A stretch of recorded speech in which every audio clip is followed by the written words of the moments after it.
Assalamualaikum warahmatullahi wabarakatuh. Perkenalkan, nama saya Renaldi Putra Tandilino. Pada kesempatan kali ini saya ditunjuk sebagai moderator dari kelompok 5 untuk membawakan materi unsur kebudayaan pada mata kuliah Wawasan Sosial Budaya Maritim. Perkenalkan, nama saya Nadila Tanggena. Perkenalkan, nama saya Inayaka Juliani. Perkenalkan, saya Anna Marcela Manalu. Perkenalkan, saya Renaldi Putra Tandilino. Saya Berliana Lisha Putri. Perkenalkan, nama saya Muhammad Faizin. Perkenalkan, nama saya Jihan Safira Az-Zahra. Saya Jibril Safa Mahanggi. Perkenalkan, saya Nisa Pratama Putri. Oke, langsung saja kita masuk ke dalam materi. Yang pertama ada pendahuluan berisikan latar belakang, rumusan masalah dan tujuan, dan yang akan saya serahkan kepada Saudari Berliana. Kepada Saudari saya persilakan. Baik, saya Berliana Lisha Putri akan menjelaskan latar belakang unsur kebudayaan. Mempelajari unsur kebudayaan sangatlah penting dijelaskan dalam buku Clark Hahn, yaitu membagi unsur kebudayaan dari sistem kebudayaan sederhana seperti masyarakat pedesaan hingga sistem kebudayaan yang kompleks seperti masyarakat perkotaan. Dalam memahami setiap unsur kebudayaan, maka harus memiliki 3 kategori wujud kebudayaan, yaitu sistem ide, aktivitas, dan artefak. Pengaruh budaya dalam kinerja suatu perekonomian masih menjadi satu asumsi yang mengikat dalam analisis ilmu ekonomi. Terima kasih saya ucapkan kepada Saudari Berliana yang telah membacakan materi yang pertama. Selanjutnya kita masuk ke dalam materi yang kedua, yaitu pembahasan. Dalam pembahasan ini kita akan membahas beberapa poin, ada 3 poin. Yang pertama ada ekonomi, yang kedua ada politik, dan yang ketiga ada masa depan maritim Indonesia. Untuk pembahasan yang pertama saya serahkan kepada Anissa Pratama Putri dan Saudari Naya. Perkenalkan, nama saya Nayaka Juliani. Saya akan menjelaskan hubungan unsur kebudayaan dalam bidang ekonomi. Indonesia memiliki potensi menjadi negara dengan ekonomi kelautan yang menjadi sumber kemakmuran bagi masyarakatnya. Doktrin poros maritim merupakan upaya mempromosikan peran ekonomi maritim dan sinergi pembangunan kelautan nasional dengan target pembangunan ekonomi yang implementasinya termuat dalam pembangunan tol laut. Ide tol laut merupakan konsep untuk memperkuat jalur pelayaran yang dititik beratkan pada Indonesia bagian timur. Pembaharuan infrastruktur pelabuhan yang dilakukan ini merupakan suatu untuk mengkomodir dan menyediakan sistem dan layanan pelabuhan internasional, sehingga Indonesia bisa mengambil keuntungan ekonomi dalam distribusi logistik internasional. Perkenalkan, saya Nisa Pratama Putri. Peran transportasi laut melalui tol laut merupakan program pemerintah untuk memberikan kepastian kapal datang dan berangkat sesuai jadwal secara teratur. Upaya pemerintah untuk lebih memperhatikan infrastruktur timur Indonesia dan efektivitas pembangunan pelabuhan kini mulai terlihat. Pemerintahan Jokowi telah membangun 150 pelabuhan besar dan kecil yang tersebar seluruh wilayah Indonesia, khususnya di daerah Indonesia Timur, dan masuk ke dalam kebijakan poros maritim Indonesia. Oke, terima kasih saya ucapkan kepada Saudari Naya dan Saudari Anissa yang telah membacakannya. Selanjutnya kita masuk ke dalam pembahasan yang kedua, yaitu politik. Saya serahkan kepada Saudari Nadiola dan Ana untuk membacakannya. Baik, terima kasih atas kesempatan yang telah diberikan. Di sini saya Nadila Tanggena akan menjelaskan politik maritim Indonesia. Yang pertama yaitu tentang kedaulatan negara maritim. Kedaulatan negara maritim adalah kekuasaan tertinggi yang dimiliki suatu negara dalam batas-batas wilayahnya. Indonesia sebagai negara pantai memiliki hak atas 7 zona maritim atau wilayah laut yang berbeda. Poin kedua yaitu zona maritim. Ada beberapa zona maritim yang merupakan hak negara pantai dan ruang lain yang bukan merupakan kewenangan negara manapun. Berikut adalah zona maritim yang menjadi hak negara pantai berdasarkan UNCLOS. Yang pertama yaitu perairan pendalaman. Jadi perairan pendalaman adalah bagian laut yang terletak di antara garis pangkal, lurus, dan pantai.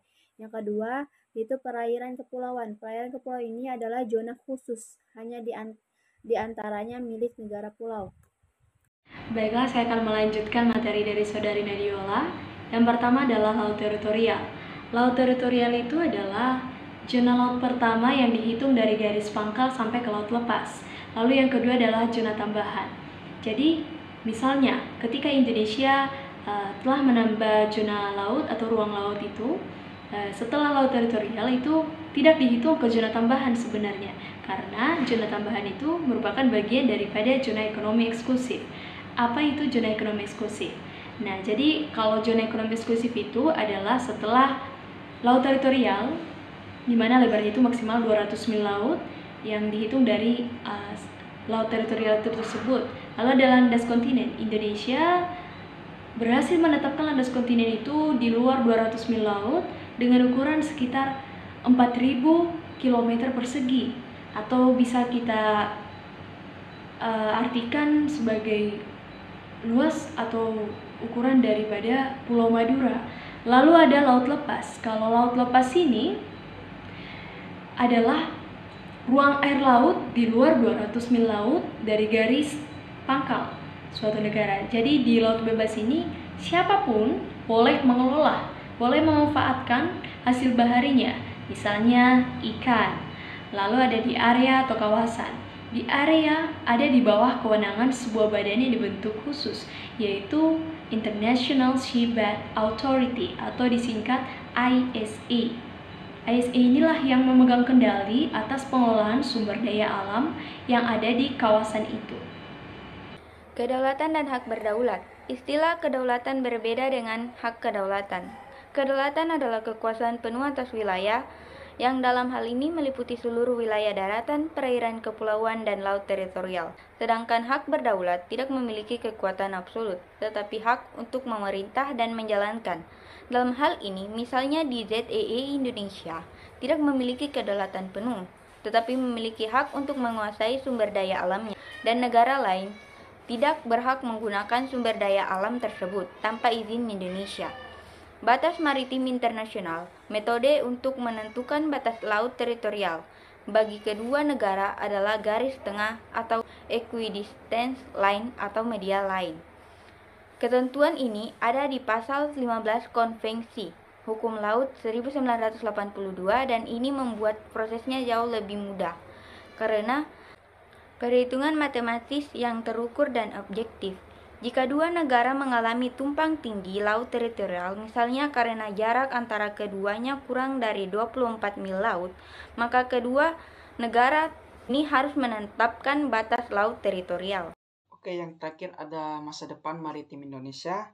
Saya serahkan kepada Saudara Jibril dan Saudari Jian untuk membacakan materi yang terakhir. Baik, saya akan melanjutkan materi yaitu masa depan maritim Indonesia. Indonesia merupakan negara maritim terbesar di Asia. Hal ini dibuktikan dengan keberadaan kerajaan-kerajaan besar seperti Sriwijaya di Sumatera, Majapahit dan Kesultanan Demak di Jawa, serta tradisi bahari Nusantara. Untuk mewujudkan Indonesia sebagai negara maritim, pemerintah harus menciptakan paradigma dan cara pandang baru. Dari sekian banyak sektor penunjang perekonomian Indonesia, pelayaran merupakan sektor yang paling menjanjikan dan dalam menggerakkan perekonomian Indonesia. Laut Indonesia memiliki potensi perikanan, bahan galian atau bahan tambang, kemungkinan sistem transportasi laut, yang semuanya merupakan industri makro yang tentunya melibatkan banyak tenaga kerja. Baik, saya akan melanjutkan materi masa depan maritim Indonesia. Di sektor kekayaan laut, Indonesia memiliki kekayaan yang luar biasa. Pemerintah selama ini hanya kurang memperhatikan pembangunan ekonomi dalam hal kemakmuran ekonomi, kelautan, dan perikanan. Alokasi dananya saja hanya 3 miliar per tahun. Jika dana yang dialokasikan sangat sedikit, maka akan sangat sulit untuk mengembangkan potensi kekayaan laut. Potensi kekayaan maritim Indonesia sendiri diperkirakan mencapai 100 miliar US dollar Namun sejauh ini belum mencapai 10% yang dinikmati bangsa itu sendiri.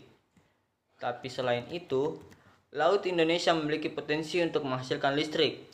Profesor dalam siaran pers kepada Detik Finance yang berbasis di Jakarta, Selasa 19 Juli 2011, Mukhtasar, anggota Dewan Energi Nasional, mengatakan lautan Indonesia dapat menghasilkan hingga 727.000 MW listrik.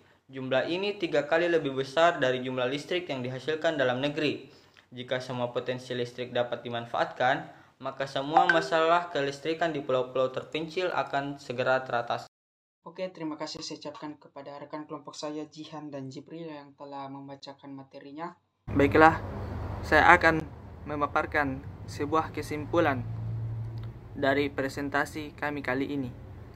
Berdasarkan pembahasan mengenai unsur kebudayaan, ekonomi, politik maritim Indonesia, dan masa depan ekonomi maritim Indonesia, maka dapat disimpulkan bahwa Indonesia memiliki potensi menjadi negara dengan ekonomi kelautan yang menjadi sumber kemakmuran bagi masyarakatnya.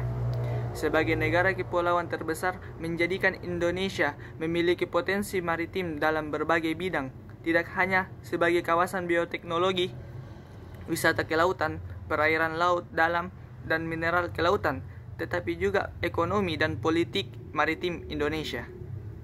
Adapun saran dari kelompok kami dalam presentasi kali ini ialah kami berharap perlu kiranya bangsa Indonesia membangun kekuatan pertahanan maritim Indonesia, karena dalam rangka mewujudkan Indonesia sebagai poros maritim dunia, Indonesia memerlukan pertahanan maritim yang kuat untuk menghadapi segala ancaman di bidang kemaritiman Indonesia. Itulah tadi kesimpulan maupun saran dari kelompok kami. Saya kembalikan kepada moderator. Oke, sekian presentasi dari kelompok kami pada kali ini. Lebih dan kurangnya mohon dimaafkan. Bila ada kesalahan kata mohon dimaafkan. Sekian dari kelompok kami. Terima kasih.